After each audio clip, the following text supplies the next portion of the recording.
Lahore high court ने 6 अरब रुपए के फ्रॉड केस में साबिक सेनेटर वकार अहमद खान की एक रोजा हिफाजती जमानत की इस्तदा मुस्तरद कर दी, जिस पर उन्हें अदालत के अहाते से गिरफ्तार कर लिया गया है।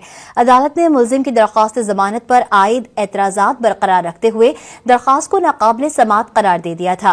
गिरफ्तारी से कबल तकरीबन 4 घंटे तक मुलजिम वकार अहमद खान कमरे अदालत में मौजूद रहे, जबकि नैब टीम, पुलिस और फ्रॉड के मुतासरीन कमरे अदालत के बाहर इंतजार करते रहे।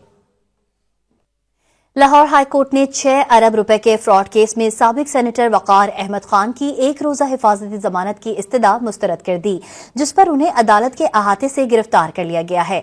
अदालत ने मुलजिम की दरख्वास्त जमानत पर आयद एतराजात बरकरार रखते हुए दरख्वास्त को नाकाबिल समात करार दे दिया था।